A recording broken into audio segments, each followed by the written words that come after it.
स्वागत है आपका Shri Baba Ramdev ITI theory class में। तो आपका जो पेपर लिया था 2 दिन पहले, उसका मैं सॉल्यूशन करवाने जा रहा हूं। आपके लिए बड़ा यूज़फुल रहेगा, इसे पूरा देखें। तो पहला सवाल है, AC का औसत मान कितना होता है। तो दोस्तों, AC का औसत मान फिक्स है 0.637। हमें अगर वोल्टेज का औसत मान निकालना हो तो वोल्टेज औसत मान बराबर 0.637 इंटू वोल्टेज का ई मैक्सिमम यानी अधिकतम मान से मल्टीप्लाई कर देते हैं। अगर करंट का अधिकतम मान निकालना करंट का औसत मान निकालना हो तो उसे 0.637 से उसके अधिकतम मान करंट के अधिकतम मान से मल्टीप्लाई कर देते हैं। तो दोस्तों, इस प्रकार हम वोल्टेज और करंट का दोनों का अधिकतम ये औसत मान निकाल सकते हैं। तो अगला सवाल है आपका, किसी फ्रीक्वेंसी का आवर्तकाल 0.08 सेकंड है तो फ्रीक्वेंसी क्या होगी। फ्रीक्वेंसी का फॉर्मूला होता है F = 1/T। T यहाँ आवर्तकाल है, पीरियोडिक टाइम है। तो पीरियोडिक टाइम सेकंड में लेते हैं। वैसे इसका आंसर निकालें तो 12.5 हर्ट्ज आता है, जो कि ऑप्शन में नहीं है। अर्थात ये सवाल जो है गलत हो गया, आपका लिखने में गलत हो गया। तो दूसरा लेते हैं हम, RC परिपथ में किस प्रकार का पावर फैक्टर कार्य करता है। तो RC परिपथ में कैपेसिटेंस सर्किट है आपका, तो इसमें पावर फैक्टर लीडिंग होगा, करंट वोल्टेज से लीड करेगी इसमें। अगला सवाल है आपका, 240 वोल्ट शिखर का मान कितना होगा। 240 वोल्ट शिखर का मान कितना होगा, यानी 240 वोल्ट इन्होंने मेंशन नहीं किया है, इसमें लिखना चाहिए था कि ये 240 वोल्ट कौन सी वैल्यू है। फिर भी कोई बात नहीं, हम इसे RMS मान मानेंगे और RMS मान मानते हुए इसका शिखर मान निकालेंगे। तो RMS मान का फॉर्मूला होता है 0.707 इंटू ई मैक्सिमम, और जब ई मैक्सिमम निकालेंगे तो RMS वैल्यू बटे 0.707 हो जाएगा आपका। तो यहाँ 240 RMS वैल्यू है, इसमें अगर 0.707 का भाग लगाएंगे तो आपके 339 वोल्ट प्राप्त होंगे, जो कि ऑप्शन ए करेक्ट है आपका। पांचवा सवाल है, V = 500 वोल्ट, R = 15 ओम और XC = 20 ओम है। XC यहाँ आपका कैपेसिटिव रिएक्टेंस है। इस परिपथ का पावर फैक्टर क्या होगा। तो दोस्तों, पावर फैक्टर का जो फॉर्मूला होता है एक R/Z होता है, और भी होता है जिसमें पावर दे रखी हो तो उसके भी फॉर्मूले होते हैं, जैसे वास्तविक शक्ति बटे आभासी शक्ति। लेकिन यहाँ जो है R दे रखा है, Z हमें निकालना है और उसके बाद हम इसका जो है पावर फैक्टर निकालेंगे। तो Z बराबर फॉर्मूला होता है सीरीज सर्किट के अंदर R² + XC²। तो R आपका 15 का स्क्वायर, 20 का स्क्वायर, इस प्रकार हमने सोल्व किया तो 25 ओम आया आपका इम्पीडेंस। Z मतलब इम्पीडेंस, प्रतिबाधा जिसे हिंदी में हम कहते हैं। तो 25 ओम आपका आया, और हम जानते हैं cos पाई पावर फैक्टर बराबर होता है R/Z। R यहाँ रेजिस्टेंस दे रखा है 25, Z हमने इम्पीडेंस निकाल लिया है, 15/25 = 0.6। ध्यान रहे दोस्तों, पावर फैक्टर की कोई यूनिट नहीं होती, क्योंकि ये अनुपात है। तो आगे अपने को कोई नहीं लिखना है। 0.6 लेगिंग है, लीडिंग है, क्या है। तो मैंने इसमें ये टिक गलत लगा रखा है, इसमें 0.6 लीडिंग होगा, क्योंकि ये सर्किट XC है, कैपेसिटिव सर्किट है। तो यहाँ मैंने टिक गलत लगा रखा है, ध्यान रहे दोस्तों, 0.6 लीडिंग होगा।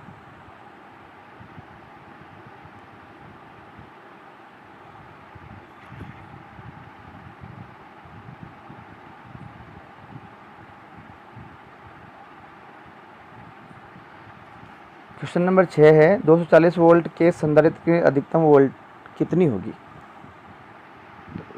यहाँ पे वो V मैक्सिमम पूछा है, RMS वैल्यू दे रखी है, तो हम उससे निकाल सकते हैं 339 वोल्ट।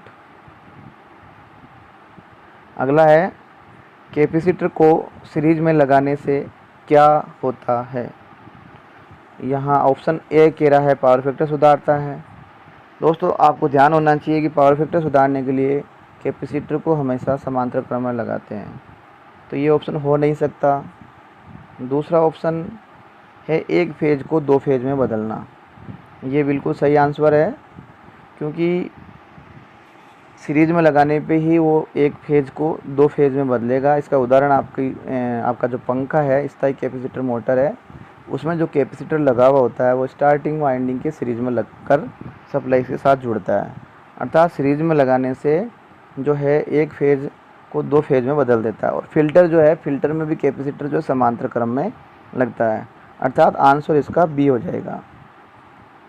इसका मैंने एक डायग्राम भी बना रखा है, स्टार्टिंग वाइंडिंग और रनिंग वाइंडिंग, पंखे की दो वाइंडिंग बना रखी है, जिसमें एक कैपेसिटर लगा हुआ है ऊपर, वो स्टार्टिंग वाइंडिंग के सीरीज़ में लगा हुआ है, तो आपको क्लियर हो जाएगा ये चीज़। दोस्तों अगला सवाल है, आदर्श वोल्टेज स्रोत का आंतरिक प्रतिरोध होता है।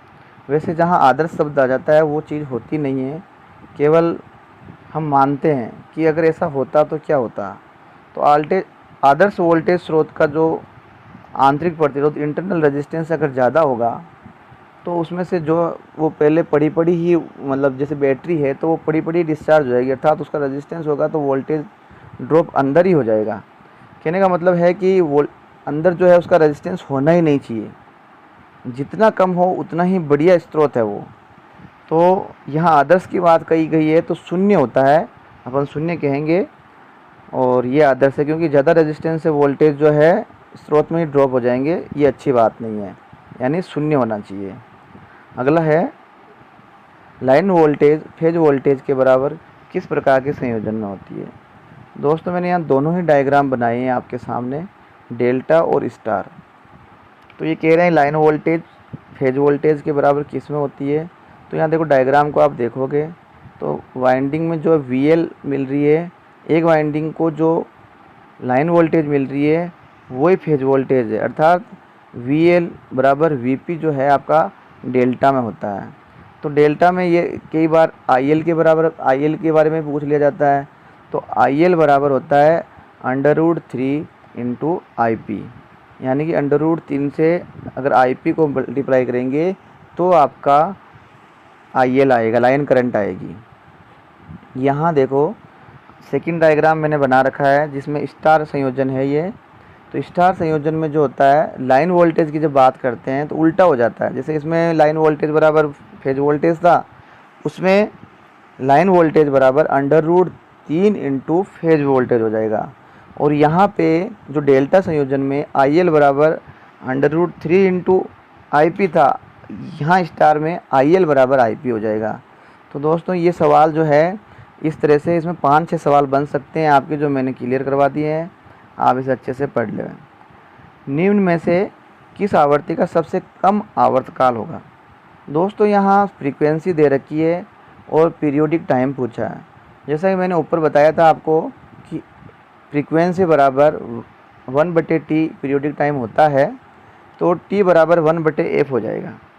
मैं अब चारों ऑप्शन को अलग अलग लेके निकालता हूँ। पहले मैंने ऑप्शन ए का निकाला 1 हर्ट्ज़ का, तो 1 पीरियोडिक टाइम आया। फिर बी का निकाला तो आपका 1 × 10⁻⁻6 यानी 1 से काफ़ी कम आया। फिर सी का निकाला तो वो भी आपका 0.001 और फिर उससे भी -6 जो घात है, यानी बहुत ही कम। और फिर डी है जो 1 मेगाहर्ट्ज़ है, उसमें जो है उसमें भी कम आया, लेकिन सबसे ज़्यादा कम जो है पीरियोडिक टाइम आपका सी में आया, अर्थात इसका उत्तर हो जाएगा सी 200 मेगाहर्ट्ज़। कहने का मतलब ये होता है कि जैसे जैसे फ्रीक्वेंसी बढ़ेगी वैसे वैसे आवर्तकाल जो है पीरियोडिक टाइम आपका कम हो जाएगा। तो जो अगर पीरियोडिक टाइम का कम का पूछा है सवाल, उत्तर पूछा है, तो आप देख लो कि सबसे ज़्यादा फ्रीक्वेंसी किसकी है। आगे बढ़ते हैं।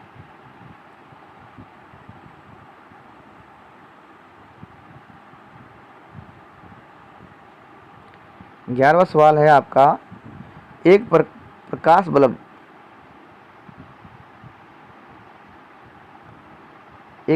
बल्ब को 240 वोल्ट ऐसे सप्लाई से जोड़ा जाता है तो उसमें 300 मिली एम्पियर की धारा प्रवाहित होती है। तो लैंप का प्रतिरोध क्या होगा? यहाँ पे आर पूछा है और ओम के नियमानुसार आर बराबर वी बटे आई होता है, जैसा कि हम जानते हैं। यहाँ पे धारा जो है मिली एम्पियर में दे रखी है दोस्तों, तो मिली एम्पियर में है तो उसे हमें एम्पियर में बदलना पड़ेगा, और हम जानते हैं 1 एम्पियर में 1000 मिली एम्पियर होते हैं। तो इस प्रकार से हमने इस सवाल को हल किया। तो यहाँ मैं जो है मिली एम्पियर को एम्पियर में अगर करूँगा तो ऊपर इसे मल्टीप्लाई हो जाएगा, और इस प्रकार इसका आंसर आ जाएगा आपका 800 ओम। तो इसको ध्यान से देख लें कि मैंने किस प्रकार से इसको हल किया है।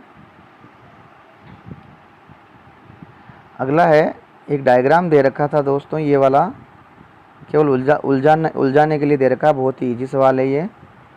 इसमें जो है 2 रेजिस्टेंस लगे हुए हैं, ये आपके 10 और 20 ओम के 2 आपस में सीरीज़ में हैं, और ये इधर लगा हुआ 15 ओम और ये 5 ओम के ये सीरीज़ में, और ये सीरीज़ दोनों सीरीज़ जुड़कर जो है इधर वाली सीरीज़ और इधर वाली सीरीज़ जुड़ करके दोनों जो है आपके पैरेलल में आ जाएगी। तो दोस्तों जैसे मैंने इसका एक दे दिया आपको, ये 20 ओम का बन जाएगा एक तो, और एक 30 ओम का बन जाएगा, दोनों पैरेलल में है। और फिर हम इस तरह से पैरेलल का जो फार्मूला लगाकर 1/RT बराबर 1/R1 प्लस 1/R2 का जो फार्मूला है वो लगाकर हम जो है इसको सोल्व करेंगे तो इसका उत्तर जो है आपका 12 ओम आएगा। तो इसका उत्तर सी हो जाएगा। नेक्स्ट क्वेश्चन है आपका, जिसके अंदर ये भी बहुत ही सरल सवाल है। ये मिक्स जो है कनेक्शन है, इसमें सीरीज़ भी है पैरेलल भी है। तो दोस्तों ये आपका जो 1 ओम और 2 ओम के जो रेजिस्टेंस लगे हुए हैं ये दोनों पैरेलल में है, और दोनों पैरेलल में है, और इनको सोल्व करेंगे। पहले पैरेलल को जब सोल्व करेंगे तो 0.66 इनका मान आएगा, और इस प्रकार से सर्किट को हम सोल्व करेंगे तो इस प्रकार से सर्किट बन जाएगा, जिसमें आपके 3 रेजिस्टेंस, एक 4 ओम का, एक 0.66 और 3 ओम, यानी कि टोटल मिलाकर 7.67 आपका मान आ जाएगा। तो इसमें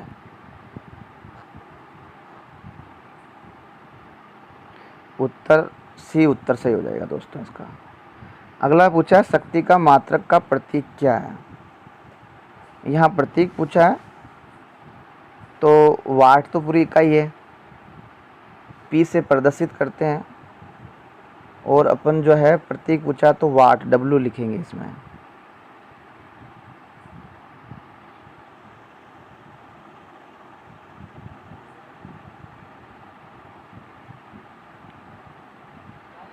अगला सवाल है दोस्तों, ऊर्जा का न ही उत्पन्न किया जा सकता है न ही नष्ट किया जा सकता है, किसका सिद्धांत है?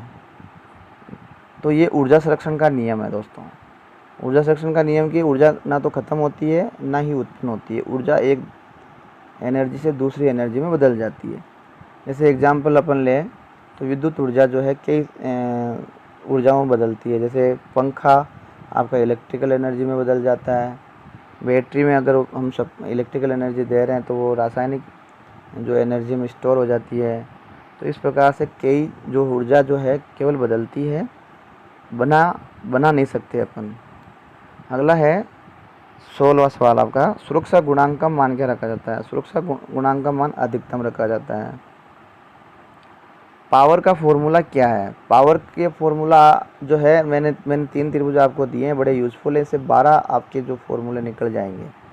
इसमें P बराबर आई स्क्वायर आर भी होता है, P बराबर वी स्क्वायर बटे आर होता है, और P बराबर V इंटू आई होता है, यानी सभी उपरोक्त सभी सही है। फिर आया आपका, जब समांतर परिपथ में एक ब्रांच का परिपथ ओपन हो जाए तो कुल धारा पर क्या प्रभाव पड़ेगा? समांतर क्रम में जब एक ब्रांच हम ओपन कर देंगे तो नेचुरल सी बात है धारा जो है कम हो जाएगी। धारा कम हो जाएगी क्यों? क्योंकि उसका जो तुलनात्मक प्रतिरोध है वो बढ़ जाएगा एक परिपथ ओपन करने से। जैसे जैसे परिपथ ऐड करते हैं समांतर क्रम में वैसे वैसे धारा बढ़ती जाती है और तुलनात्मक प्रतिरोध कम होता चला जाता है। तो ये सवाल पूछे जाते हैं कि समांतर क्रम में एक रेजिस्टेंस और ऐड कर देंगे अपन तो धारा पर क्या प्रभाव पड़ेगा, तो आपका उत्तर होना चाहिए वहाँ धारा बढ़ जाएगी। अगर तुलनात्मक प्रतिरोध के बारे में पूछे यानी टोटल प्रतिरोध के बारे में पूछे तो आपका उत्तर होना चाहिए कि कम हो जाएगी, रेजिस्टेंस जो है वो कम हो जाएगा।